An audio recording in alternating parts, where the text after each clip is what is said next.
been a month, huh? It has been a month. Yeah, I guess August 1st was our last appearance. Yes. In the potty-verse, or is that potty verse? Yeah. That potty? Or are you talking about the party verse? The potty. Which would be different.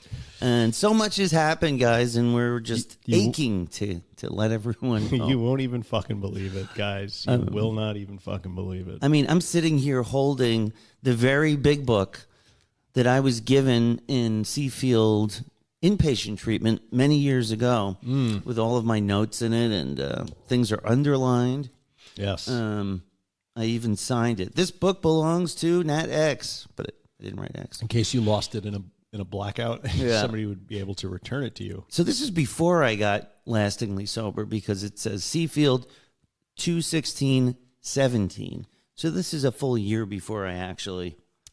But you started the process. Yeah, I had begun. And it's pretty interesting, because I guess I had lent this to you or given it to Dimitri or something.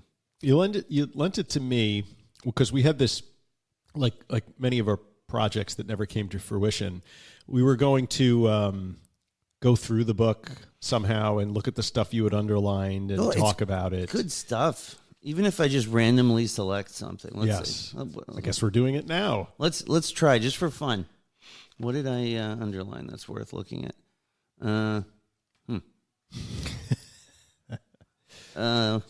Yes, please don't drink. There were no childhood episodes of unhappiness to account for my alcoholism. So why did I underline That's what it? you think. So in the big book of Alcoholics Anonymous, it's in two parts.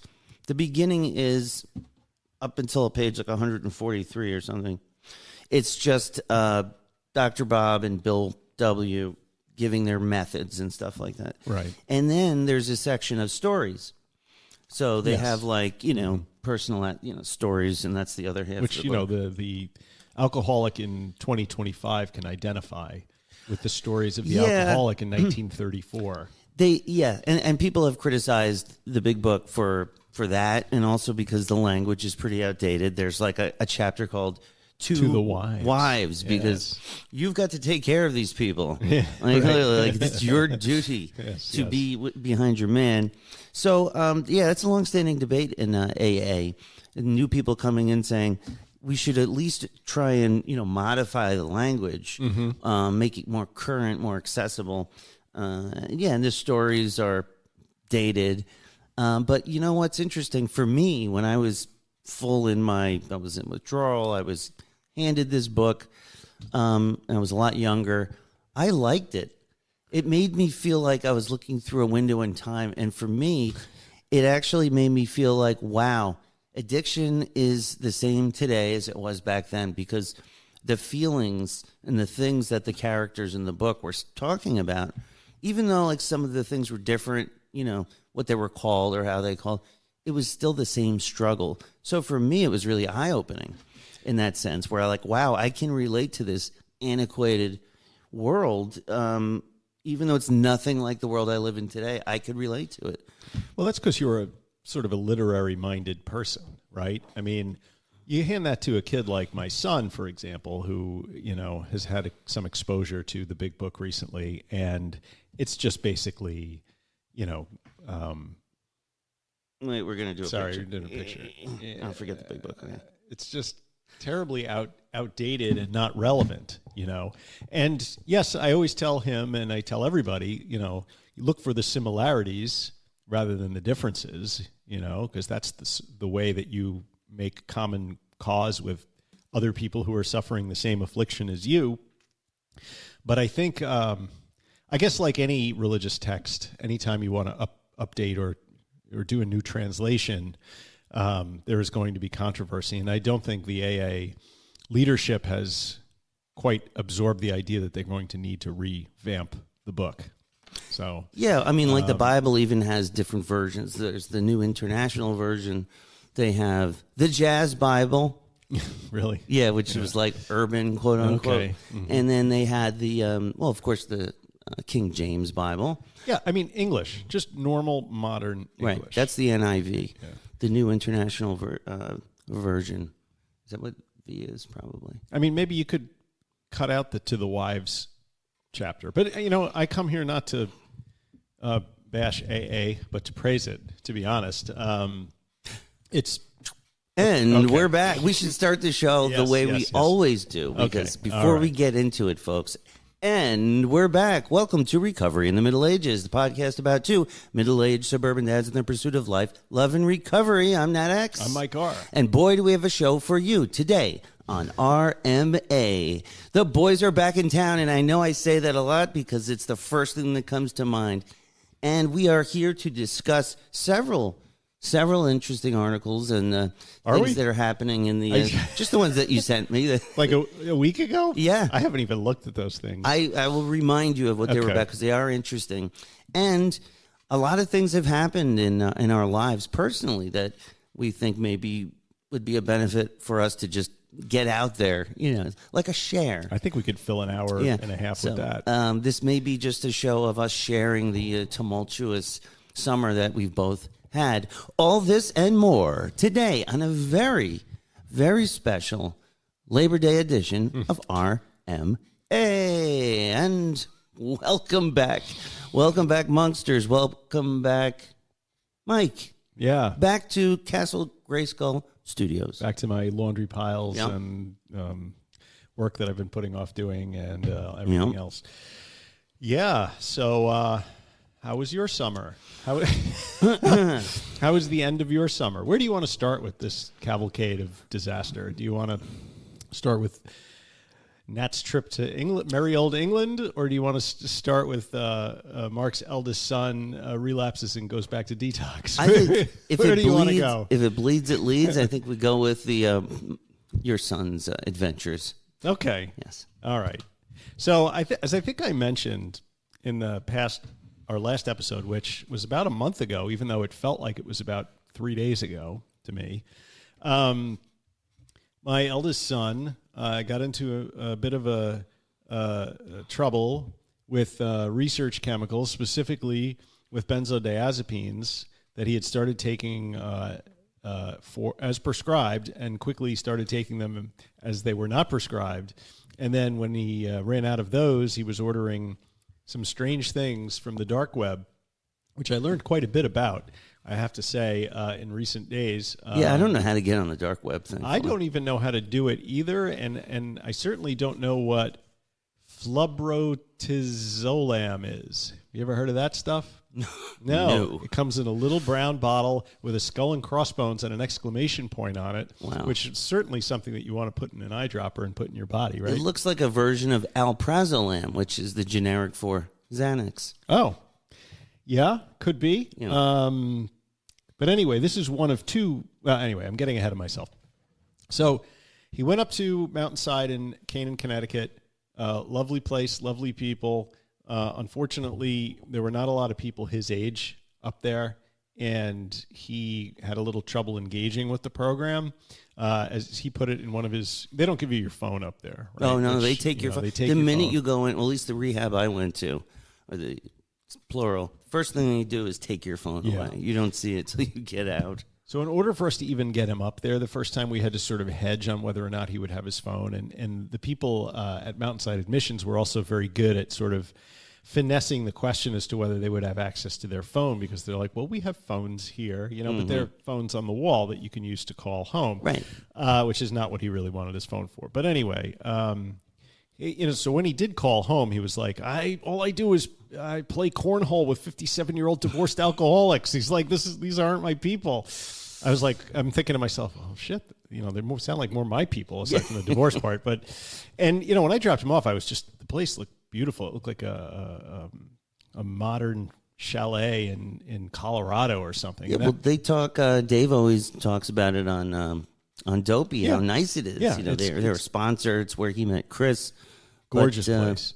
Yeah. But anyway, so he does his 28 days, and we're fighting with them because they wanted to keep him for a full 30 some odd days, and when you count the detox in that he went through, it came out to be like 34 days anyway. The plan was for him to go back up to school, back up to Oneonta. Not a great plan, mind you, in hindsight, but this is the plan that everybody sort of agreed was happening. By everybody, I mean my wife, me, and Dimitri. And but we had to fight with them to let them release him. And then they wanted to do all the follow-up care. And right, they bill insurance, I'm sure. Yeah, I'm sure there's financial motivation there too, but I found the people at Mountainside as a whole to be genuinely caring and interested in his well-being. Right.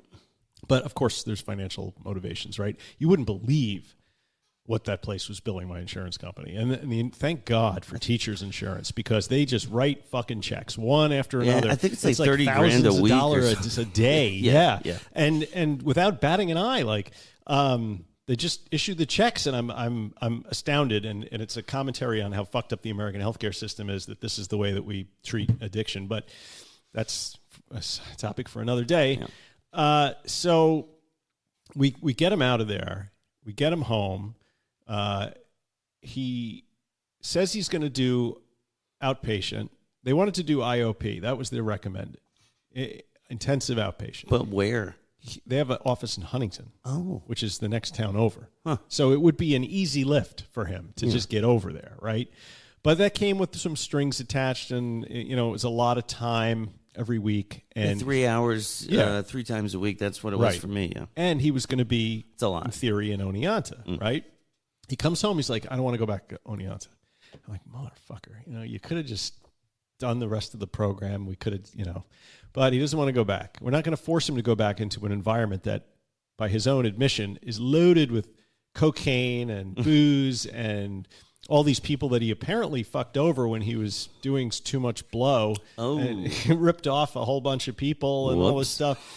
So I'm like, all right, obviously you're not going to go back there. I'm still going to have to pay for your fucking apartment, but that's what it is what it is. We'll just, suck that up and move on. Then he blows off his first appointment with Mountainside for his intake for outpatient, regular old outpatient, and he blows off the second one. And then the third one gets scheduled, but he barely makes that one. In the meanwhile, Mountainside has sort of suggested that we hire a recovery coach for him. Are you familiar with this niche, this new niche in the recovery movement, where you can hire a coach for an insane amount of money who will heard about do things for you? Like, I've heard about it. I've seen it on TV. There was a show all about this one guy who's a recovery coach, and they show him going. It's sort of like intervention, but he goes and lives with these really difficult cases. Yeah, this guy's not living I've here. never seen one in action, though. Well, this guy, I'm not going to use his name because he doesn't know, but he's a very nice guy. He seems to know his shit, but he's also connected with Mountainside. This is not covered by insurance, I might add. And you might be somewhat astonished to hear that the original figure that was quoted to us for this recovery coach service was $2,500 a month, not covered by insurance. That's a mortgage. Yes. We were able to negotiate that down considerably, which Aaron was like, can you negotiate this? Is it like, if a doctor's going to remove your spleen and charge it and wants to charge you $50,000, can you be like, nope, 25, And I'm like, you can negotiate anything, especially something like as squirrely as this, because there's really no, So anyway, so this young man ended up being a good investment, at least for the first month, which we're still in, believe it or not. Right. So he has some conversations with my son, and we have some conversations with him, and it seems to be going good until last Thursday. It wasn't even a week ago. So he says, I don't want to do intensive outpatient. I'll do outpatient, and I'll go to meetings. And I said, okay. I pull up Nessa in a group. I find a meeting in 3 hours. Oh, wait, it was the next day. It was the next day, down at the end of our block, literally. Yeah, and I said, okay. Go to that meeting. I said, there's a meeting.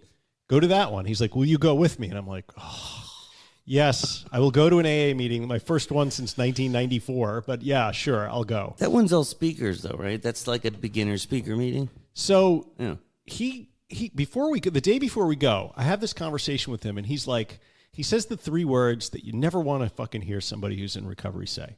Listen, I got this, he tells me. I can do this myself. Not a problem. And I'm like, oh, boy. Here we go. Here we go. He's got it figured out. So we go to the meeting. I actually got a round of applause because I hit 6 years last week. Thank you. Congratulations. Everybody cheer. We should post something and make a cake. But I felt like a fraud because they're like, anybody have more than 5 years? I'm like, 6 years next week. And everybody claps. And I'm like, oh boy, like little do they know, that I've spent like years sort of half trashing AA on a podcast, but whatever keeps you sober. Anyway, so John the Can Man is there. At the meeting, because this is the local meeting. Does he still have a cane? He has a cane. Yeah. He's put on some weight because he can't do his 15 miles a day around town anymore. He's limping. I think he's eating better, too, because he got a settlement. Yeah. I think he got some money. I hope he found a place to live. Yeah. He's sober, which is great. Yeah, he's been sober, as far as I know, since, when I knew him, it had been like 9 years or something. So now it might be almost 15. Yeah. From crack. So he doesn't have to collect cans anymore. Yeah. That's good. So we're sitting in the meeting and I'm looking around there and like I said, his complaint was that everybody at Mountainside was too old. I look around the room, this AA room. I'm like, this could be a fucking old age home or assisted living. Everybody in there was like, well north of like 50, I would say. Maybe there were a couple guys in their late 30s, early 40s, but it definitely skewed older. And in the front of the room on these ancient tablets were inscribed the 12 steps on one and the 12 traditions on the other. I only remember like a poster that would pull down. Is wood. Wow, that sounds new. No, it was very old. I don't remember seeing that. Like that could have been made by Dr. Bob in 1930. Wow. And I don't remember that. Decent cookies, though. I had some cookies. There was, but anyway, I bring it back around because the speaker was a lawyer, and he was a youngish guy, maybe in his 40s, and was talking about his cavalcade of horrors that brought him into the rooms. And he said the one mistake that I made consistently before I finally got sober was that I thought I could do it myself. I said, I got this because I'm a trial lawyer and I have a big ego and all this stuff. And then everybody who shared in the aftermath of the speaker continued on the theme of your ego being so big that you believe that you can handle this just by thinking your way out of it. And, to some degree that I'm okay with the idea that if you actually engage with cognitive behavioral therapy, if you engage with some of these other therapies out there, maybe you can. But you're not doing it alone. You're still working a modality. Right, there is a program that you're working, right? And so we leave that meeting, and a couple days go by, and he was very enthusiastic when he first got home about engaging with stuff, work, school, trying to find a job. And then I noticed it drop off. And then last Thursday, I'm sitting at my desk at work. In Jersey. I get a notification that somebody has come in or out through the front door. And I never look at that camera because I get that notification 10 times a day when the Amazon guy comes, when somebody puts something in the mailbox, whatever. This time I looked. I don't know why I looked. Maybe it was Jesus or Buddha or Krishna or somebody telling me to look at the camera. So I look, and there's my son checking the mailbox, and then with his bare feet, when he doesn't see what he's looking for in the mailbox, running across the street to the house where he used to get all of his drugs mailed to when he was a kid. And I'm like, that is not good news. So I text him. I said, why are you running across the street in your bare feet going to the house where you used to get drugs delivered to? Is it abandoned, or does he just hope that they don't see it? There's kind of a weirdo who lives there who's like not right in the head. Do I know him? He wears like a beret and a trench coat, and he walks through town sometimes. Anyway, I don't even know if it's a guy or just a very old, ugly woman. I still can't figure that out. Not that it matters. But apparently, I've come to find out that house is the kids like party in the backyard and stuff because like it's essentially an abandoned house, but it's not. Somebody cuts the grass, whatever. Weird. So I text him, and he texts me back saying, "I ordered mushrooms and weed from the internet." And I'm like, all right, well, bring them downstairs unopened. Give me and put them on the counter, right? Put on the Grateful Dead and give me half. So I get home and there's nothing on the counter, right? And I'm like, okay. So I go upstairs, and he is passed out in his bed. And at the end of the bed is a little jar with weed and what looked like mushroom. It looked like a Nestle's Crunch bar, but imagine that as vanilla with pieces of mushroom in it instead of Rice Krispies.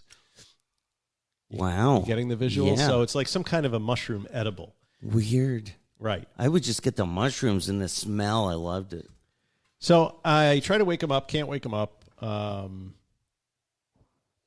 So I'm sorry. I missed a whole other incident. Uh-oh. The weekend before, we Rewind. were dropping my other son off at college at Cornell. Congratulations, by the way. Thank you. And we were just about ready to go, and he is prescribed gabapentin for anxiety, and he gets a certain amount of them every day. Gabapentin? Yes. Isn't that a pain med? No. It's like a neurological pain. It's a nerve thing, right? But apparently it's very effective for anxiety, and also they give it to you when you're withdrawing. But he had a prescription for that. Interesting. Anyway. So we're going away for 2 days. Erin gives him, 7? That gabapentin that he's supposed to last for 2 days. Or gives him the blister pack that he got up in rehab because they continued his meds up there. Mm-hmm. And he took 7 at once. Wow. And we're like, that seems like a lot. And he's like, oh no, it's perfectly fine. You can take this. And but he was kind of passed out, like woozy and stuff. Yeah, that'll get you high. So Erin and I were freaking out. I end up taking Jack up by myself because she wants to stay home to make sure he doesn't OD. Right. So this is the joy of living with a young drug aficionado. Anyway, he wakes up the next morning. He seems fine. So she drives up by herself to Ithaca. We drop the kid off. We come home. And then fast forward to the Thursday, and I'll pick up from there. So he's passed out in his bed. Can't wake him up. We end up sitting there trying to do we call somebody, And when he finally does wake up, he's like nonsensical. He's walking around. He's walking. He's talking, but it's not him. You know what I mean? Yeah. Weird. And I'm starting to think to myself, those videos you see of people on airplanes, they take too many Xanax, they have a couple of drinks, and then all of a sudden they're like, you're not real. Yeah, that's like the vibe I was getting off him, right? Like sleepwalking almost. So he goes back to sleep eventually. We go to sleep. I wake up at 5 a.m. He gets up. He's still fucked up. And so we're in his room. We're talking to him. And he's like, I was tripping so hard and this and that. And I'm like, I don't know. It's not sitting right. This whole idea. So to make a long story short, he kept going to his closet every 5 minutes, rooting around in the closet looking for something. I dragged him out of there 5 times because I'm like, you're kneeling on the air conditioning ductwork. You're fucking up the air conditioning. You're messing up my air conditioning. You're right above my bed when you're doing this, so it's not like you're sneaking in there. But he still was not registered. Anyway, so to make a long story short, we find out the next day by the fact that he let this fucking bottle of Fluzawatsi fall out of his the fake pocket Xanax. or whatever. And so now I'm like, fuck, he went to rehab for benzos, and now he's doing benzos again. And that's exactly what it was. He was on too many benzos and just had no idea where he was, didn't remember any of this. Wow. But then he goes to sleep, he passes out, he wakes up, he doesn't remember anything from the last 24 hours. In the morning, he had put on white pants and a sporty shirt and disappeared out of the house. And Erin is chasing him around Oyster Bay, can't figure out where he is. She's waiting for him outside the smoke shop because apparently that fucking guy in there sells 7-OH and a bunch and pre-rolls under the counter and all this other sketchy bullshit. So she's waiting for him there. She doesn't find him there. Eventually he comes back, still in a benzo haze. We put him up in his room and we're like, come down to eat. We made dinner. He doesn't come down. We go up. We find him passed out in his chair with another bottle of different benzos in front of him on the table. We put him in his bed, and then we're like, do we call the EMTs? We don't know how much of this shit he took. And, so this is like 3 days of this now. He's just bouncing from benzo to benzo to benzo. Yeah, Jesus. And we're like, okay, fuck this. We call his sober coach, and we're like, here's what's going on. So the sober coach who works with Mountainside gets in touch with Mountainside and is like, they'll take him to detox. Can you leave soon? And he's like, I'm not going back to Mountainside. You know, I hate old people. He's like, I'll go to detox there, but I'm not going to residential. And I'm like, okay, get in the car. We'll just take you to detox. Take it one step at a time. Right. So we get in the car. We're driving to Connecticut. And before we get in the car, we have this conversation with him and the sober coach. Like, we're all sitting outside on the patio having a nice conversation. He's not making any sense. We agree that he's going to go to detox. Erin and I go inside, and she's like washing his clothes, which he hadn't unpacked from getting out of rehab, so it was kind of easy. Just do the laundry, stuff it back in the suitcase. But he disappears. I don't see him on any of the cameras. He must have figured out, I don't know if he burrowed under the fucking fence or something, but he's gone. So I get in my car, and I check 7-Eleven. Is he driving? Stop. No, he's walking. Wow. I hit all the car keys. Yeah. Not my first rodeo with this shit. Yeah. I actually, he was like wasted, and his wallet was in front of him, so I just took his fake ID out and hid it so he couldn't go buy shit. McLovin. Yeah. So I'm like, he wasn't at 7-Eleven. I drive to the smoke shop, and I park right outside the smoke shop, and I lean on my car, and I see him coming across the parking lot, heading for the smoke shop. He sees me, and he tries to hide behind a car, but he's standing behind the car, and he's taller than the car. And I'm like, I can see you. I can see you. What does he get at the smoke shop? That's so. He was looking for 7OH, I think. Huh. So he goes, because now I had taken both of his bottles of benzos and poured them down the toilet. Wow. So he goes into CVS and buys a 12-pack of Stella Artois. I'm not exactly sure how he got out of CVS on a Sunday morning with a 12-pack of Stella. He probably stole it, and nobody just chased him out of there. They're not really on top of things there. They're not. Yeah.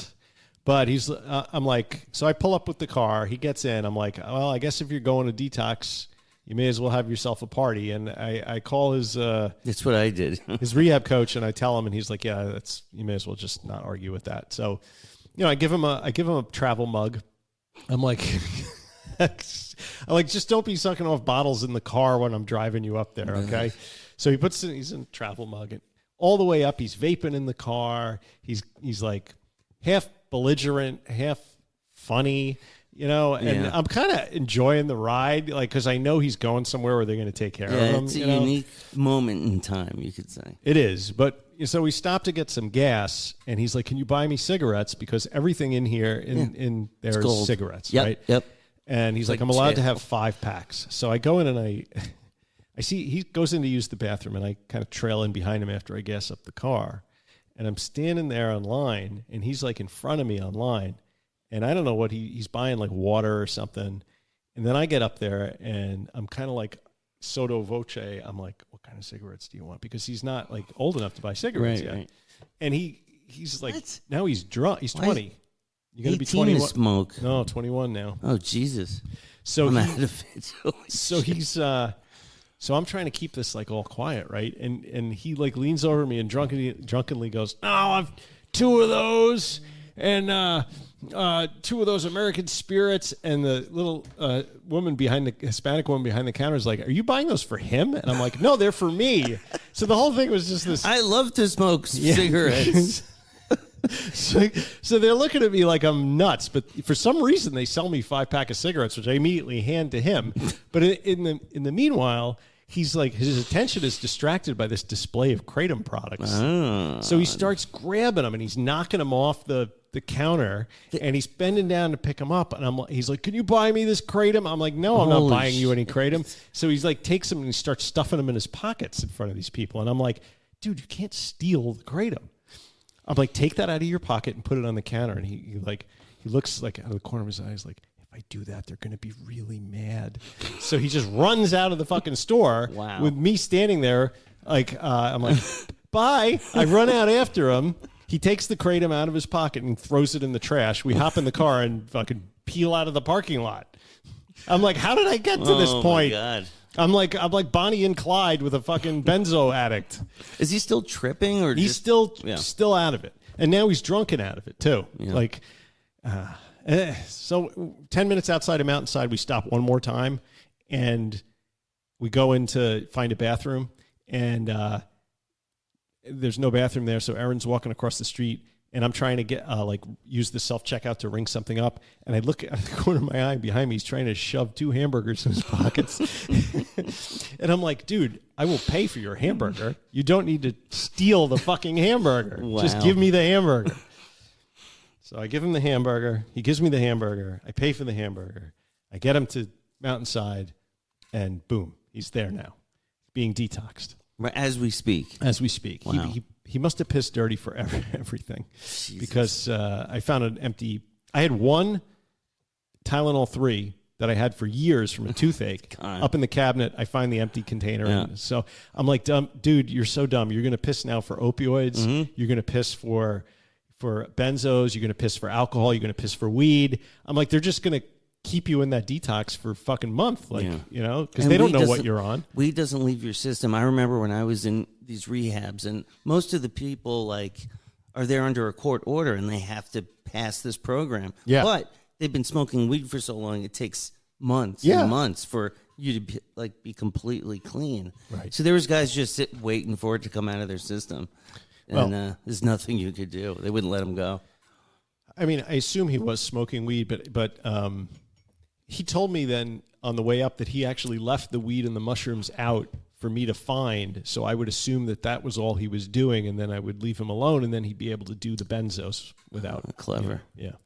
I mean, addicts are very clever, I guess.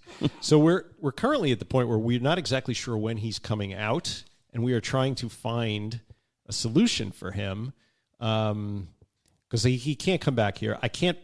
We can't police him. We can't be on him and 2 buttons on the phone and he's got stuff coming from the web. I don't have the capacity to, Erin and I both have jobs. We can't, What about a sober living type of situation? So interesting. Mountainside has one, and I spoke to the nice man who was in charge of it last night, and when it sounds awesome. You live there up in Canaan, Connecticut. You work at their deli or whatever it is. They teach you life skills and everything.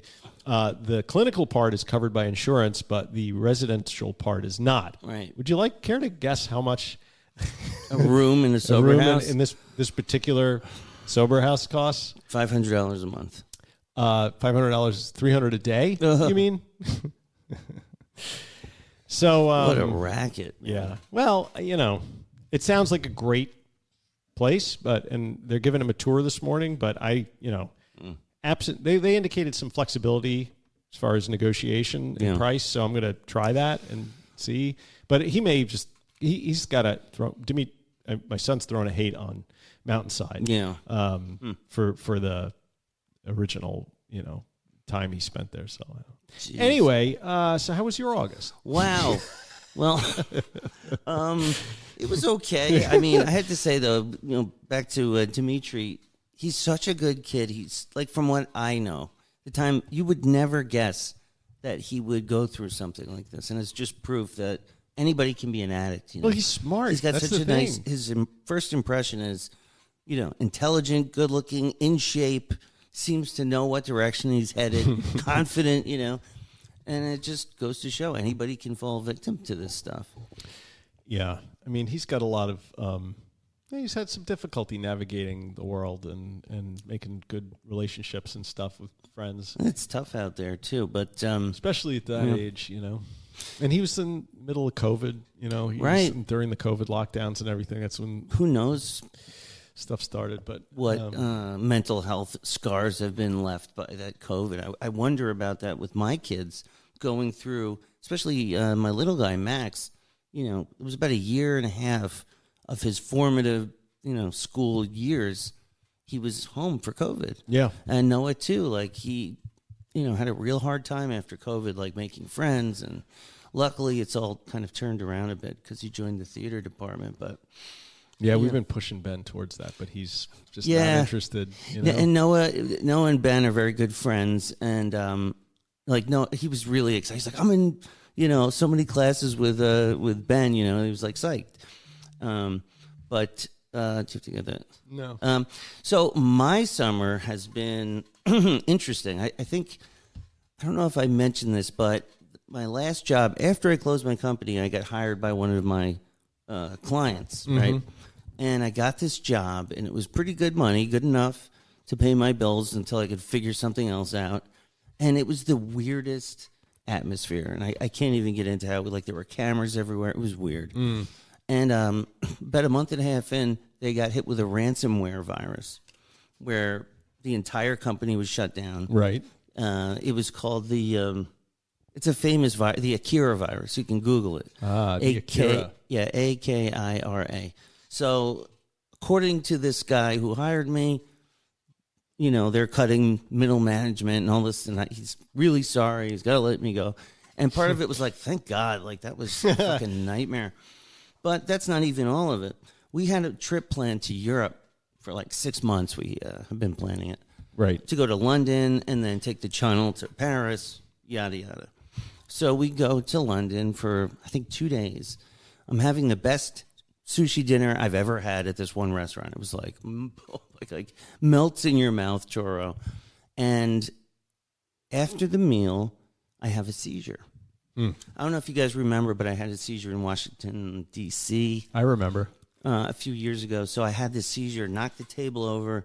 I wake up in an ambulance, basically, or sitting on the curb, just kind of like, where am I, And they're like, you had a seizure, and everyone's freaked out. So I get into the ambulance, go to the London Hospital, St. Mary's, which was a real experience, right? Really interesting. I have another seizure. Fall out of whatever bed they had me in. No kidding. I think I still have an abrasion somewhere.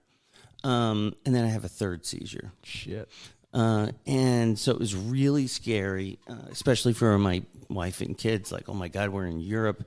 And it was it was crazy, but I got a chance to do some resting, and I got to see some doctors. It's a real vacation. Because I wasn't feeling, good leading up to it. And they really took care of me, and it was all covered by the Queen or whatever. And it was funny because some of the nurses there were like, is it true? And I said, is what true? Do you really have to pay for health care in America? And I said, well, yeah, it's been like that a long time. And they were like, oh my God. Yeah. They were so amazed that we had to pay for health care. Yeah. And so I got all these tests. My blood pressure was like through the roof. So now I'm on all these medications. And we had to cancel Paris. We're like, let's just stay in London a few more days. And then that was pretty much it. And I was in the hospital for about 3.5 days. Wow. In London. Wow. So Christine had to move the hotel. Yeah, it was scary. Did they have any idea of the cause of the seizures? They didn't seem to know. I think the main thing they were trying to figure out was, is it a provoked seizure, meaning like I did something to cause it, or is it epilepsy? And so, because if it's something that caused it, I can fix that. Right. If it's epilepsy, I'm kind of fucked. I have to take this anti-seizure medication forever. So but they didn't have a firm answer. So I'm going to all these doctors, CAT scans and cardiograms. I'm getting like a sleep study. I'm seeing a neurologist. Since you're back here. Yeah. I was like immediately at the doctor. So we'll get to the bottom of it. And I feel good, though. I haven't felt this good in a long time. You look good. I gained 10 pounds. You seem like you're more relaxed. Yeah. Seizures are good for you. It's just crazy, but I don't remember things. Like, it's weird. Like, I'll forget something that I should remember. And then Christine will remind me of, like, a cue, and it all comes like flooding back. And I'm like, oh, yeah, we did do that. And I don't know. I feel better than I have in years and years. That's really weird. Yeah, except, I saw a pain medicine doctor because I really twisted my back bad. And I don't know if it was the violent jerking around. Because typically I have lower back pain. Like I've had an epidural injection. Yeah. This was in the cervical spine area, which means the just below the neck. To all of you out there who IME guy work over for here. an IME. It was funny because I was throwing those terms around, because it's just second nature to me. Right. I'm like, yeah, I think, I've got something in my cervical spine, over here. She's like, do you work in healthcare? I'm like, yeah, not really, but I know what it is. Between C5 and C6. Yeah, It's, that's what I said. Something I'm like, it's in the pinched nerve with a little radiculopathy to the left arm. Lots of radiculopathy. That's one of my favorite words because it's ridiculous. It's just radiating pain, and I'm in a lot of pain. So that's the other side. I'm in a lot of physical pain.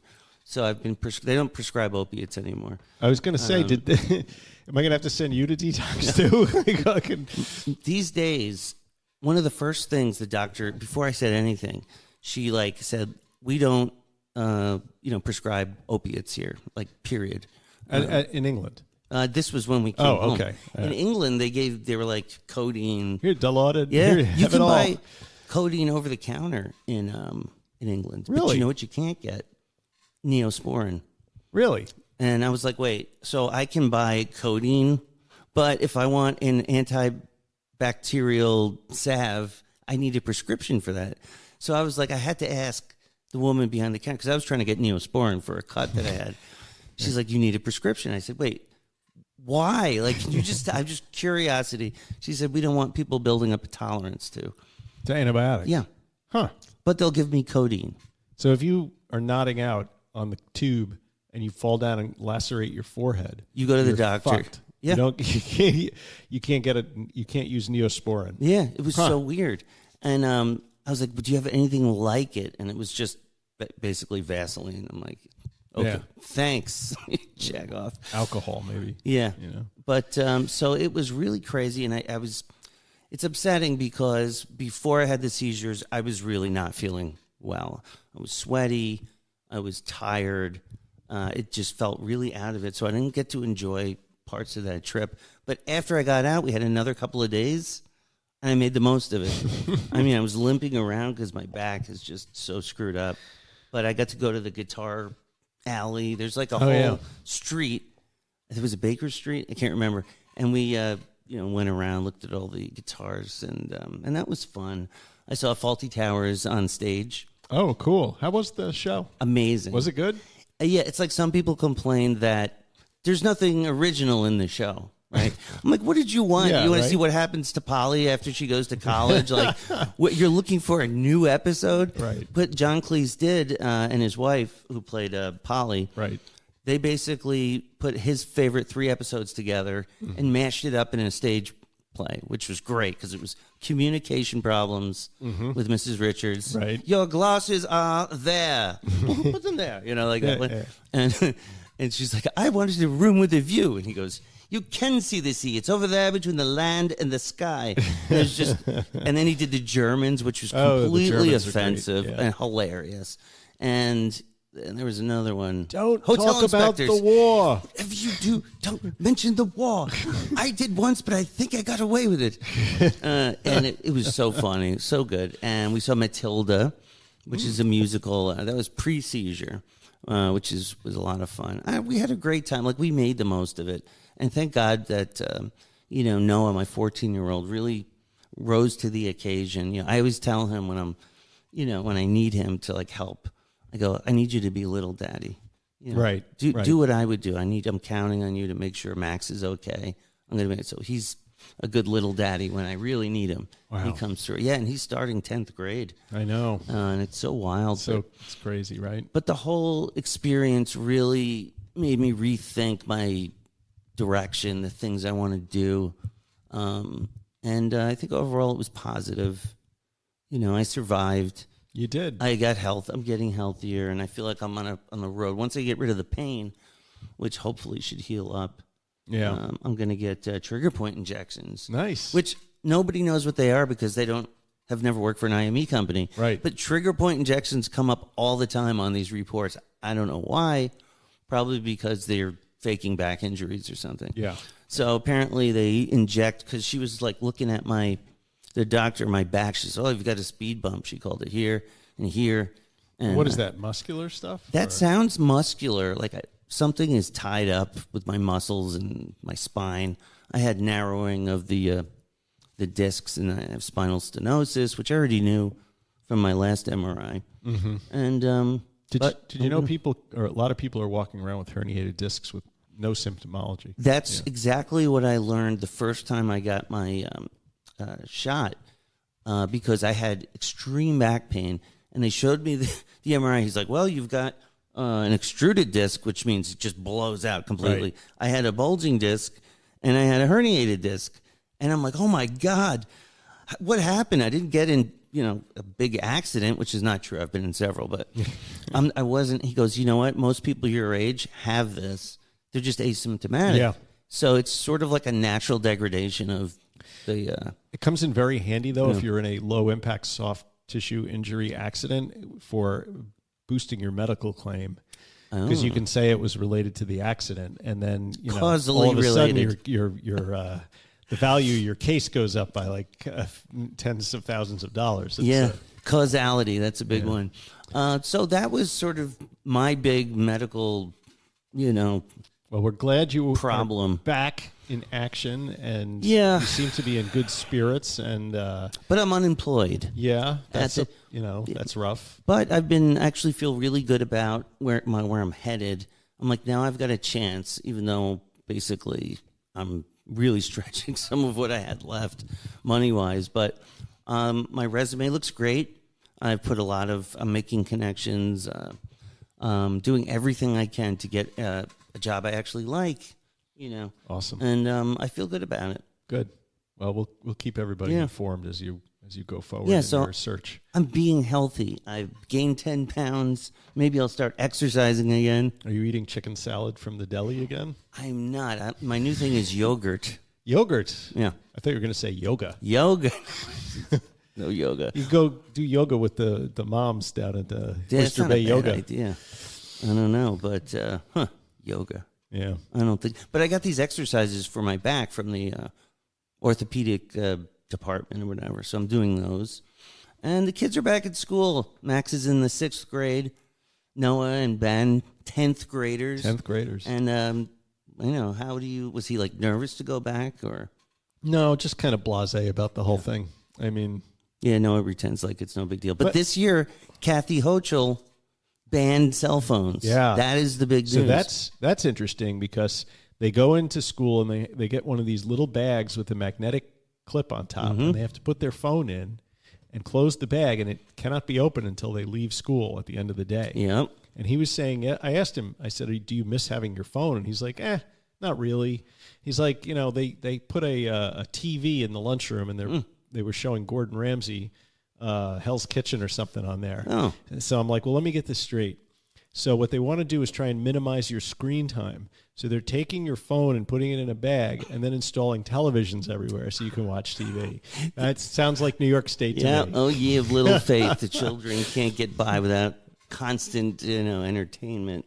But Noah was worried because he's the guy on Bay News. Oh, yeah. Who had to make the announcement of from moving forward, no one gets to have their phone. And then he had to make a post. He sent messages to everyone he knows. This is not my idea. I'm just the messenger. Don't get mad at me, which I thought was hilarious. But, views do not necessarily reflect the opinion of the journalist. He was really worried, like he would be the face of taking your phone away. But, it's going to be a good year. The plays are coming up. Max, my little guy, is trying out for Matilda Jr. Oh, cool. And so he had to put together an audition tape, right? This was hilarious. You're supposed to sing the song, Happy Birthday, videotape it, whatever. Max is like, I'm going to do Bohemian Rhapsody. Wow. And we're like, that's a little tricky. That's like the Star Spangled Banner, because the range is all over the place. And we found a karaoke version of it, hit play, and Max sang it word for word, note for note. Nailed it. From memory. No kidding. 6 minutes. Wow. How did that happen? If I'm correct, he's not actually a middle-aged man who would have been around when Queen was. Well, he's got me for his dad, and I give him all the music. Go around the house singing Bohemian Rhapsody? I play the good music for them, and they're into it. Yeah. I make sure he's way into the Beatles too. In fact, Max got me into the Beatles. Believe it or not. Yeah. It says every time we go to jiu-jitsu or judo, we listen to different Beatles albums. She's like, cool. My favorite is Rubber Soul. Okay. Yeah. You and nobody else, because most people, it's like kind of a deep cut album, even though there's... But, so I got into What's the Beatles. your favorite Beatle album? Boy. Man, that's tricky. I mean, oy vey, why would you ask me that? Mostly because I want to tell you what mine is. Does the White Album count as one or two albums? It's one record. Yeah, but there's okay. It's one album. It's a double album or triple. I mean, it's Sgt. Pepper or the White Album. Huh. So a little bit more on the psychedelic side of things. Well, Sgt. Pepper was important because of the way they recorded it. Changed the way people record rock music. They did things on that record that had never been done, and it's amazing to listen to. And the Magical Mystery Tour, I think, was right after that. Maybe before? No, after. I think it was 2 years after. Yeah. So really, Magical Mystery Tour to me is just like Sgt. Pepper Part 2. So you can... But I didn't know any of this until Max started making me listen to it. Isn't that interesting? There's so many resources if you wish to learn about the Beatles out there. Oh, yeah. Like that Scorsese documentary about the recording of Let It Be that went on. He took the... I got to watch that. It's like 10 hours of them in the studio recording the songs on Let It Be. It's an amazing documentary. Oh, my God. Yeah. I'm going to have to get that. So we went to Abbey Road, of course. Did you walk across and take the iconic photo? We did, but we got Max and Noah crossing the street. And it's funny because you're in somebody's town, right? And cars are trying to drive by. They must hate tourists constantly mucking up the works. We went to the Doctor Who store and museum, which was a 45-minute Uber ride for a small, weird little shop. And incidentally, the woman who owns it was talking to us, Americans, what are you doing here? And I'm like, well, and she goes, you know what? I'm going to be on Long Island next weekend for the Doctor Who convention in out east. It's like, I can't think of the name. It starts with an M.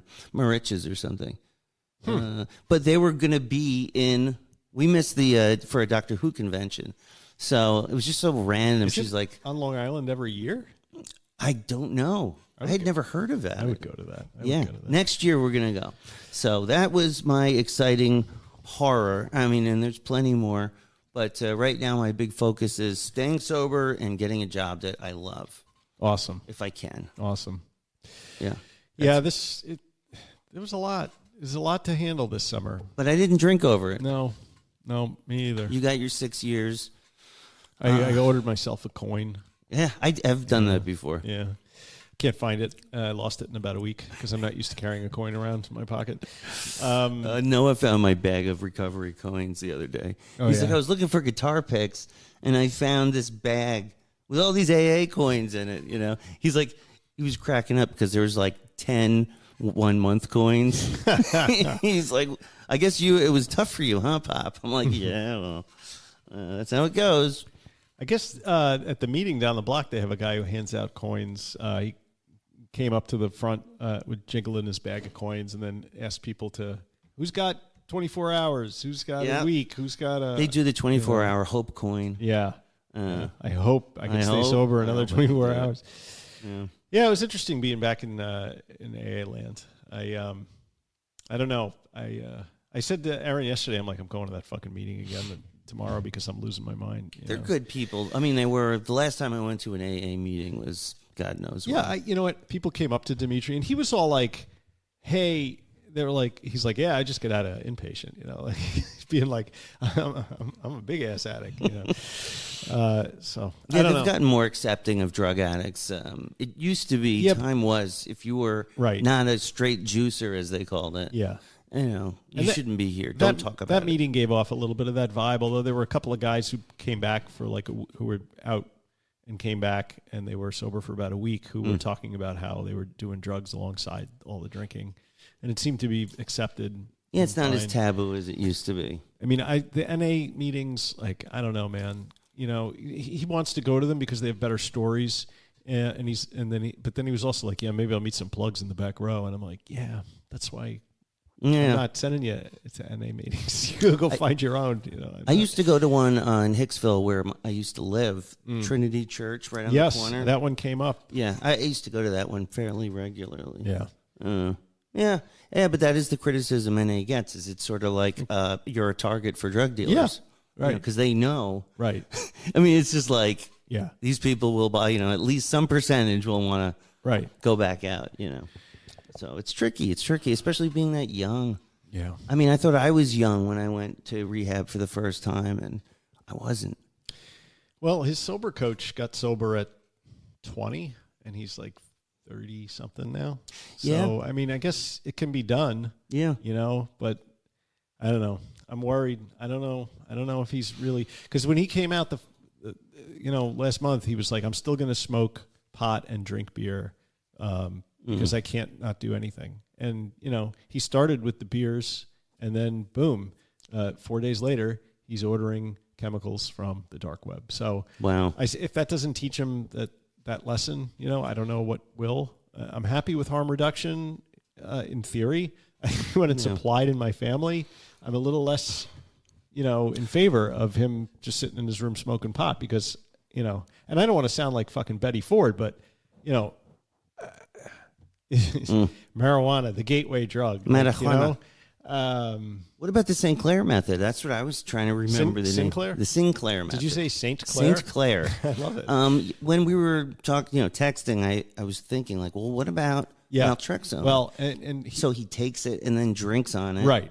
And it creates that pharmacological extinction effect. That was pitched to him in Mountainside, and to their credit, Oh, really? Yeah. And he said, "Oh, I don't want to take another drug." And I'm thinking to myself, okay, the one drug that they would give you that would actually make you not want to do any more drugs, that one you don't want to take. No, all of the other psychiatric drugs, you're like, those are fine. That's a common thing. I remember hearing that all the time, and the counselors would call people out on it. Yeah, because if you take naltrexone, it makes you can't do opiates. Right. It blocks it completely. Mm-hmm. So that's for I don't know how long it stays in your system. Naltrexone, the shot, lasts 38 days. Yeah. And so this would come up, same exact, I don't want to take another pill. Yeah. And then the counselor's like, how many pills did you stuff in your face over the years, not even knowing what they are? Never once did you go, I'm not sure. Right. I don't want to have too many pills. Yeah. Finally, you've got something that could help you. And it's like, no, thank you. I don't want to poison the temple. Yeah, right. My body's a temple, right. But that could work. I mean, yeah, I'm gonna. I told knows? I told his sober coach. I said, let's really push that angle when he, whatever his next step is to get on that. So I'm looking for a place that's not going to have me take out a second mortgage, and Betty Ford Hazelton is on our plan. Hazelton would be interesting. I've always wanted to visit or something because I know that book, A Million Little Pieces or whatever. Yeah, the James Fry book. Yeah, it was basically, mostly fictional. It eventually came out, but it did kind of paint the picture of what's going on in Hazelton or his idea of it. And it's really interesting. It's like a very originalist in its AA type of stuff.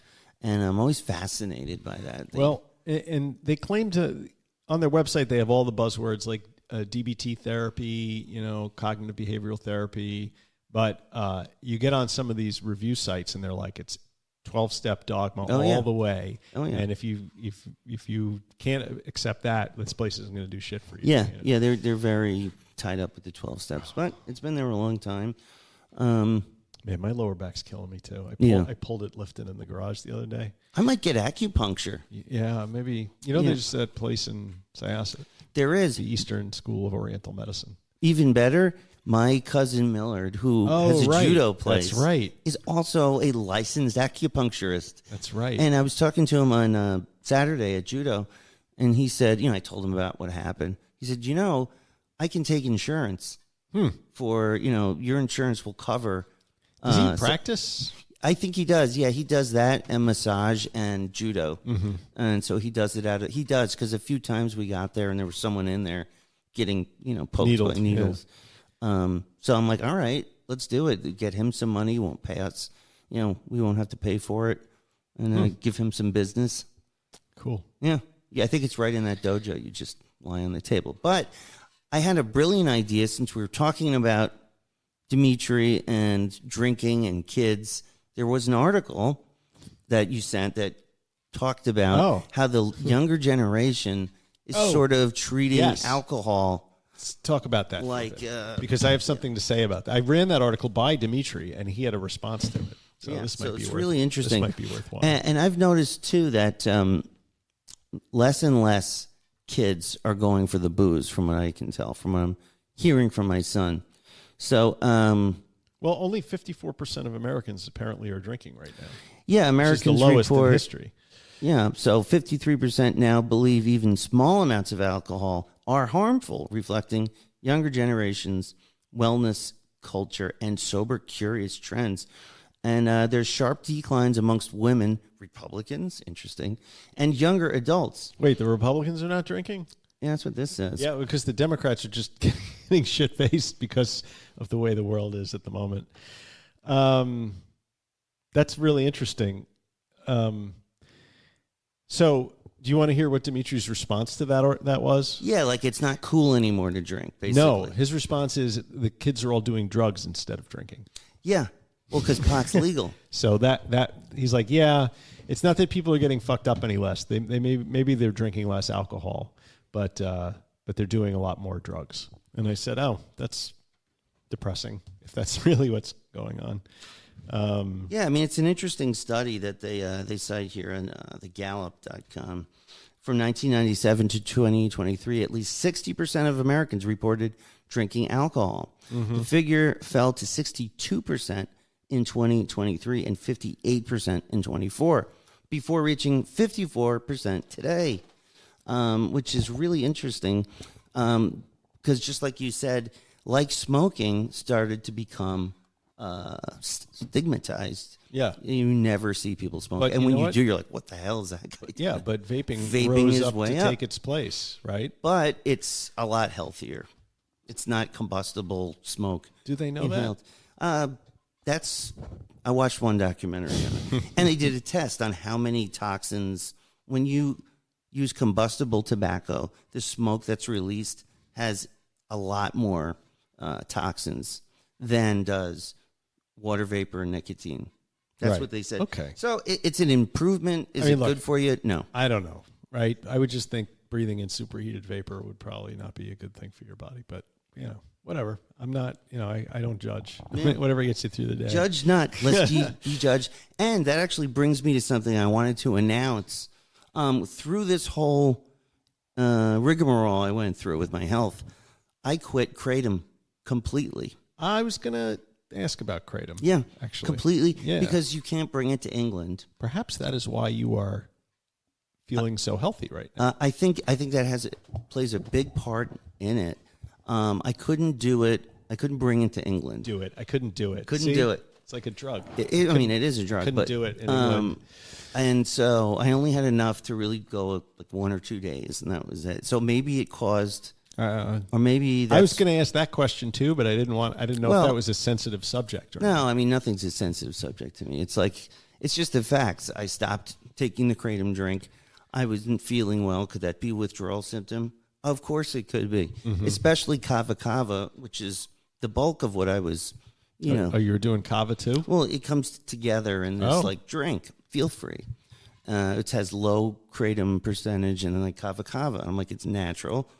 It relaxes you, and it didn't seem to be getting me high, but it's not healthy. And so I stopped, and then I went through all of that, and I feel great. Interesting. Yeah. No Kratom cravings? No, believe it or not, Kava cravings? I don't crave it because I feel good. Yeah. And I've been eating, and I can't afford it anyway. Yeah. But, I feel great. So I'm Kratom free, kava free. Congratulations. And I do not plan on going back. That's awesome. So I'm like, should I start my sober date over?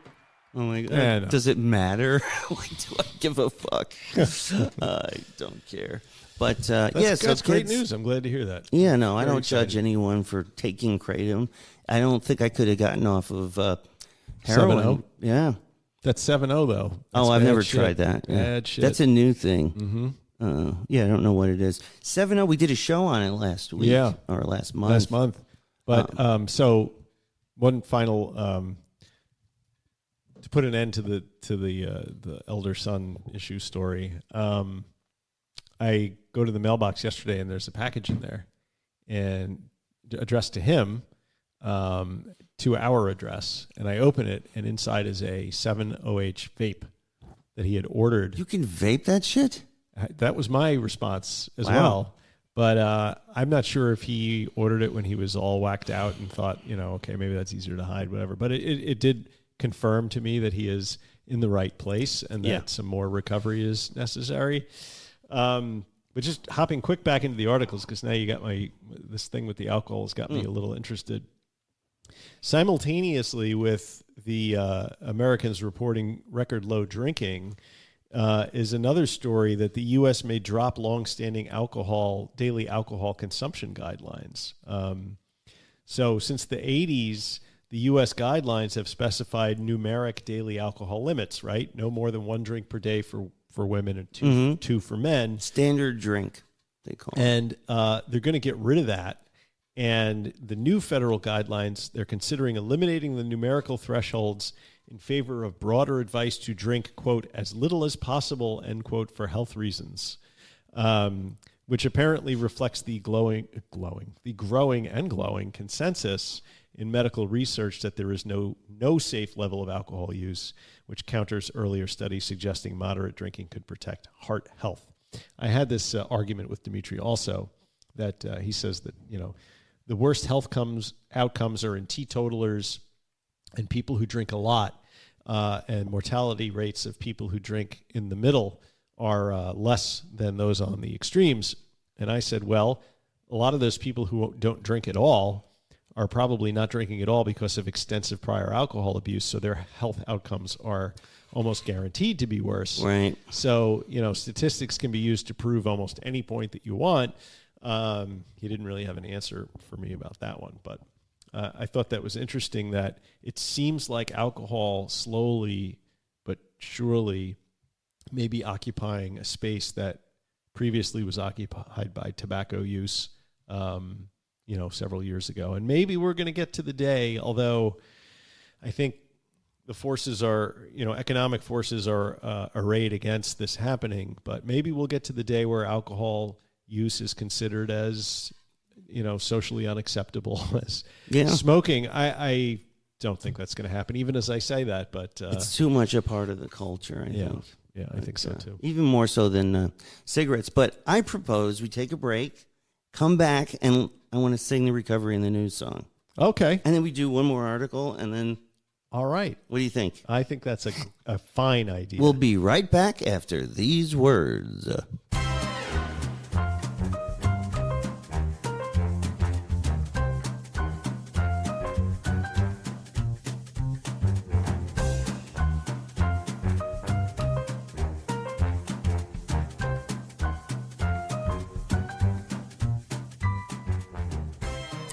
And we're back. We are.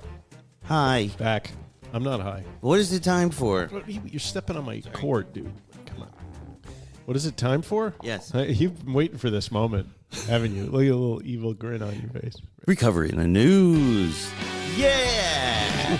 All right. Recovery in the news. Recovery in the news. Recovery.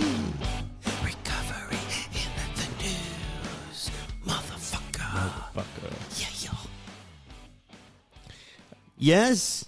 Did you do you remember when we had Joseph Nouse in the studio? Yeah.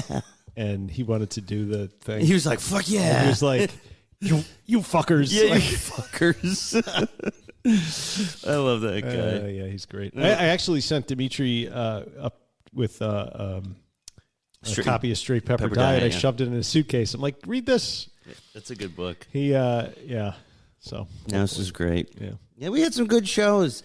I was looking back on it when I was sort of applying for that other podcast job I wanted us to do. Yeah. I already applied for it in your behalf. Oh, thank you. But I just provided them with 2 episodes of our show. Okay. And I said, we would love to do something like this, but in your niche, and I told him I was a longtime fan. I understood the format, and, it would be great. Be my dream, to do Mysterious Universe. So I actually did listen to about a half of their most recent episode. Aren't they awesome? They're good. They're good. I mean, I usually buddy podcasts leave me cold, even though I do one. Because I just don't like most people. I think when they're talking to one another, I think it's irritating to listen to people. Really? Talk over one another. But those guys actually held my interest for a relatively long time. Those guys, they're smart. Yeah. They do just enough humor at it so they're not taking it seriously. But then they inject just enough of, but what about this little fact here? That could be true. Like, let's maybe find some of the things that could make sense within this nonsense.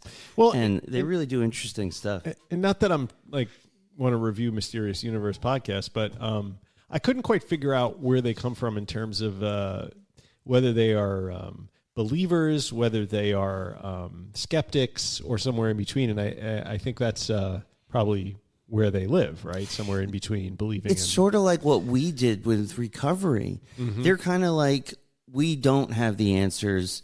We're not necessarily saying it's all fake. We're not necessarily saying it's all true.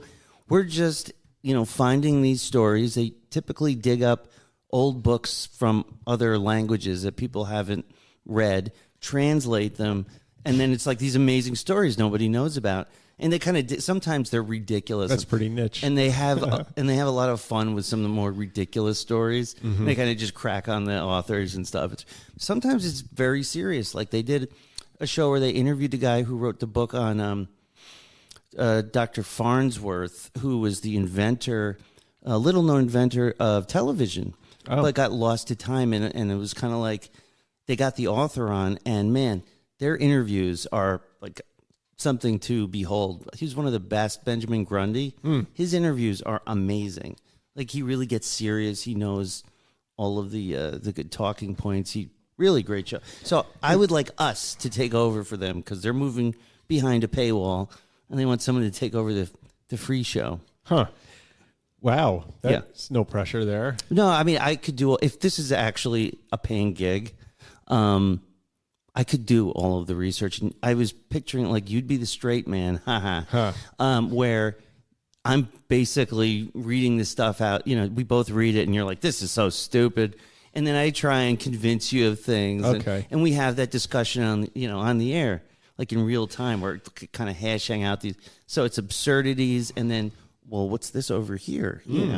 This sounds like it could be real, and then kind of trace the all that stuff. Anyway, so, sounds like easy money. I mean, but that would be my dream, All right. So anyway, having said that, we've got these. The last couple of stories I thought go together.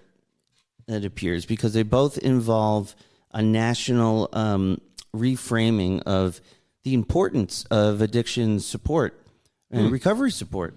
The first article that you sent me was about a Senate bill to reauthorize the COSSIP grant program. Oh, yes, the old COSSIP grant program, the comprehensive something. Opioid stimulant and substance use grant program.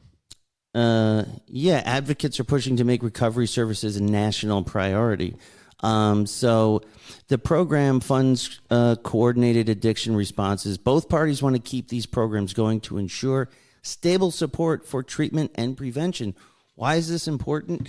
Not just because it is important to treat this as a medical problem that needs to be addressed nationally, but it's something that both parties agree on. Which is probably one of the few things that both parties agree on. That's something to kind of, pat USA on the back for. It's like, okay, something you guys can agree on. And it's fairly important because there's not many people who haven't been touched by a problem, addict in their family, if not themselves. So, so this is a reauthorization, right? So presumably this program has been in effect for some period of time. How's it going? we do have a precipitous drop in the number of opioid addicts in this country from early 2020s, I guess. But is that a direct result of this grant program? You know who would know this about this grant program? I think I do. The hint is right in there. Grant would probably know about this. G-Money Smooth? Yeah. Oh, we should get his opinion. We should, because I certainly don't know. Addiction policy requires a sustained multi-sector investment. Agreed. So this COSIP funds projects that improve data sharing, enhance diversion programs, expand access to treatment, and address stimulant-related challenges alongside opioids. That's good.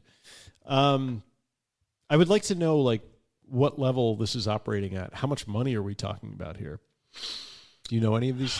I don't. Answer any of these questions? I don't know. How much does the COSIP program cost? Like, what is the budget? And well, where I'm does just it wondering go? how big it is. You know, how much of this federal money is being spewed around, and you know, to what types of programs specifically? Because I'm all in favor of the government spending money on this stuff, as long as it's effective and not just performative, and the money's not just being directed to, you know, faith-based initiatives, because sometimes politics can sort of creep in around the edges when you're talking about some of these. And religion, because it's hard to separate AA, which is the most popular program by our court systems, by a long shot. It is monotheistic, Christian adjacent, Christian flavored. Yeah, Christian flavored drink. But so Erin is learning a lot about recovery the last month or so, right? Mm-hmm. Because of what's going on with Dimitri. And last night she was sitting on the couch. She's like, why can't I find a rehab that is grounded in smart recovery? And I said, how much time do you have? Because that's a very long conversation you can have about the way recovery has evolved in America, or failed to evolve in America, and why we're still sort of stuck in a 12-step alleyway, you know, when there are a lot of other effective treatments out there. And most of the rehabs in this country, while they certainly pay a bit of lip service to other modalities other than 12-step, seem to be mostly grounded in 12-step. And that includes Mountainside, because, you know, in this follow-up program that we're looking at for Dimitri, they're like, you know, one of the requirements when you participate in the program is you have to show engagement with the recovery program. And they offer transportation to AA meetings and NA meetings and all this stuff. But when it comes to like things that are like smart recovery or something like that, you're kind of on your own. You kind of have to find that yourself, and they're not going to drive you there. So, that's sort of a niche. It's not big enough, and maybe it's because it's being held down. Yeah. Right, because AA they've sort of cornered the market, so to speak. You know, it's the most well known. Most of the clinicians at these places got sober on the 12 steps, so they can speak from experience. Right. So when you talk about something like COSIP and that money, like, I would like to see a lot of this funding be targeted towards science-based effective recovery, as opposed to just dumping more money into programs that are just going to reinforce 12-step recovery as the standard. Anyway, So in the meantime, I was talking to Jarvis, my ChatGPT personality, getting some data about the COSIP program. Oh, good. And I forgot we could use that thing. I love that thing. And I'm becoming one with my machine. So it says 2026 House Appropriations Proposal. The House Appropriations Committee has proposed maintaining a $189 million in funding for the COSIP program in fiscal year 2026. Historical funding trends and upcoming allocation. In 2025, the program had up to $104 million available for grant awards, with as many as 63 grants anticipated. The maximum individual award could reach $7 million. Now, I asked, where does this stuff go, and what did Jarvis say? COSIP provides financial and technical assistance to states, local governments, and tribal entities, something we don't talk about much on the show. There's a big problem, percentage-wise, in Native American reservations, or American Indian, as they like to be called, reservations, alcoholism, and that sort of thing. So to tackle opioid stimulants and more. And the program emphasizes collaboration across public health, behavioral health, and public safety sectors. The main goal is to promote public safety and expand access to treatment and recovery within the criminal justice system. Okay, hold on. Right. What does that mean? Jinx, you owe me a soda. Public safety sounds like money. Some of this money is going to law enforcement as opposed to treatment. How about drug courts and things like Yeah, that? which all typically adopt a 12-step model, right? Yeah, I mean, but everything is sort of built into 12 steps. But we've always talked about how all of these efforts with drug court, they only get you for 30 days for the most part. And then that's it. You're out. But it's so important in recovery to really stay recovered. I mean, the numbers show that you need a sustained support system. For sure. Medical, spiritual, if you want, psychological, medication if necessary.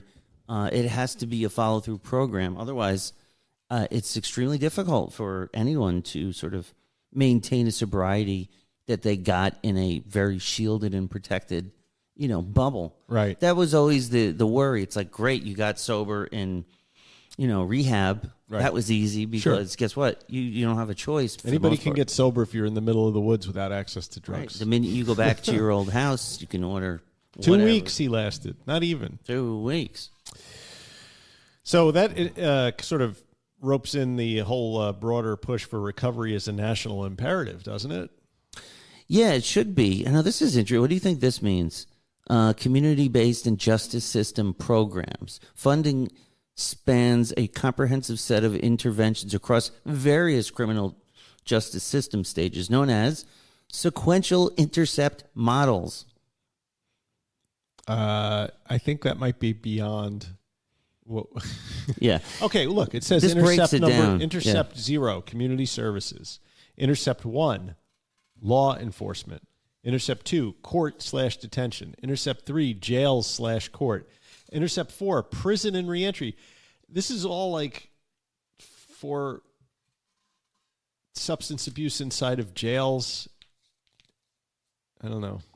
You know what? We could do a whole show on that. Yeah. And maybe we should. Yeah, this would be good. I mean, we're planning. Listen, my life is completely different today in so many different ways. I'm hoping that my new paradigm will involve, like, every job I'm looking at is like hybrid. Right. 3 days going to the city or something. If I can finagle something like that or land this podcast job with you, because then I could do all the work. I could do the research. That would be great. I could just give me a check. Tee it up, and all you have to do is be this cynical, guy, kind of like questioning everything. And no problem. But that's where I live. And then when you finally believe something, that's when we hit the home run. Got it. And that's what I'm hoping for. I really wish we could. That'd be great. That'd be great. In any case, so that's, I guess, recovery in the news. Well, do you have something else? I mean, this whole broader push towards for recovery is a national imperative. Advocacy groups like Faces and Voices of Recovery, people are petitioning the federal policymakers to elevate recovery as a national priority. Sort of like you have a war on drugs. How about a war on addiction? Or how about a war on, or something, whatever the opposite of that is for recovery? Because recovery services like housing, workforce reintegration, and long-term peer support are typically underfunded, and they're treated as add-ons rather than something that more like core infrastructure. So the goal would be to embed recovery across multiple policy domains, including healthcare, housing, education, and employment. I just don't see in this current political climate that much